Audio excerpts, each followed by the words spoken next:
Shalom, selamat pagi anak-anak sekalian. Apa kabar kalian pagi hari ini? Saya tetap percaya kalian semua dalam keadaan sehat dan luar biasa.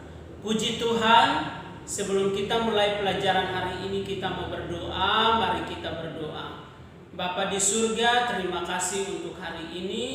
Saat ini kami akan memulai pelajaran kami. Kami berdoa Tuhan memberkati, memimpin kami dari awal, pertengahan, sampai akhir. Dalam nama Tuhan Yesus kami berdoa. Amin. Anak-anak sekalian bangkit berdiri. Sebelum kita mulai pelajaran hari ini, kita akan bersama-sama menyanyikan lagu Mars PPK. Baik anak-anak sekalian, kita akan langsung masuk saja dalam pelajaran hari ini, di mana pada hari ini kita masuk pada pembelajaran yang kedua.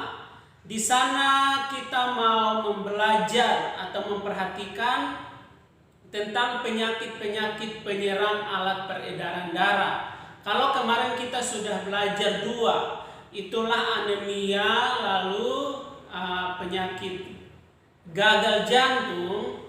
Nah, hari ini ada beberapa penyakit lain yang akan kita perhatikan yang seringkali menyerang alat peredaran darah manusia.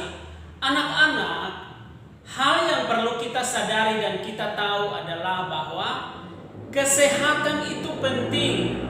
Oleh sebab itu betapa pentingnya kita harus menjaga kesehatan tubuh kita, termasuk seluruh alat-alat peredaran darah yang ada di dalam tubuh kita. Karena jika salah satu terganggu atau mengalami kerusakan, itu akibatnya fatal karena akan berpengaruh bagi seluruh bagian tubuh kita. Jadi itu yang perlu kita perhatikan bersama-sama. Nah anak-anak, kita mau memperhatikan apa saja penyakit-penyakit yang seringkali menyerang alat peredaran darah pada manusia. Yang pertama yang kita lihat adalah leukemia. Leukemia. Apa itu penyakit leukemia?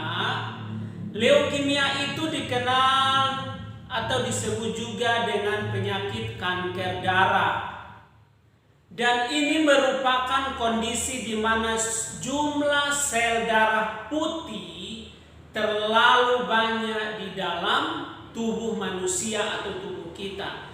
Jadi leukemia ini adalah biasa disebut juga kanker darah, di mana menjelaskan bahwa sel darah putih di dalam tubuh seseorang itu lebih banyak, lebih mendominasi, sehingga dapat membawa pengaruh yang buruk bagi alat peredaran darah di dalam tubuh manusia. Nah, kita mau memperhatikan leukemia ini. Kalau seseorang terkena leukemia, apa saja gejalanya? Gejala yang pertama itu adalah nafsu makan berkurang, malas makan, tidak suka makan, rasa lelah, tidak ada semangat di dalam tubuhnya, lelah, tubuh cepat lelah. Lalu yang ketiga itu adalah nyeri pada tulang. Ya, jadi tulangnya bermasalah, tulangnya sakit. Lalu yang keempat itu dapat menyebabkan pendarahan. Jadi terjadi pendarahan di dalam tubuh orang yang terkena penyakit leukemia ini. Itu yang pertama.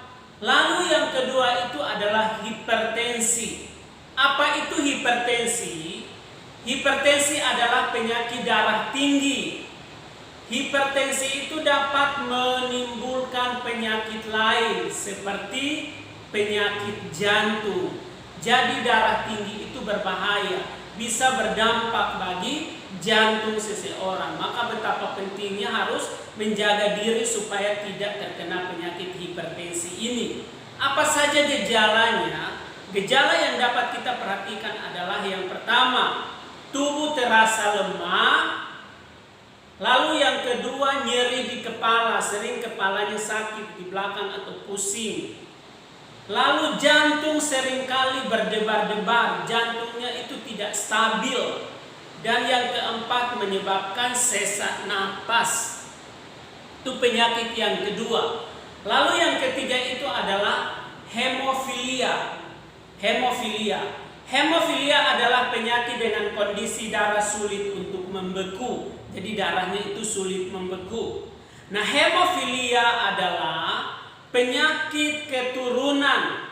Jadi penyakit keturunan, kalau nenek moyang seseorang terkena penyakit itu diwariskan, diturunkan. Dan itu hanya yang kena adalah laki-laki. Laki-laki yang bisa menderita penyakit hemofilia ini. Orang yang terkena penyakit hemofilia, jika terluka sekecil pun, maka dapat menyebabkan pendarahan. Darah terus mengalir tanpa henti.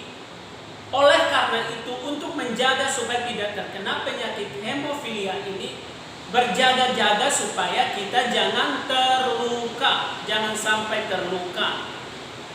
Nah, itu tambahan 3 penyakit yang seringkali menyerang alat-alat peredaran darah pada manusia. Tugas bagi kalian pada pagi ini adalah ayo menulis halaman 46 dan ayo cari tahu halaman 47. Selamat mengerjakan tugasnya dengan benar dan jangan lupa dikumpul. Tuhan Yesus memberkati.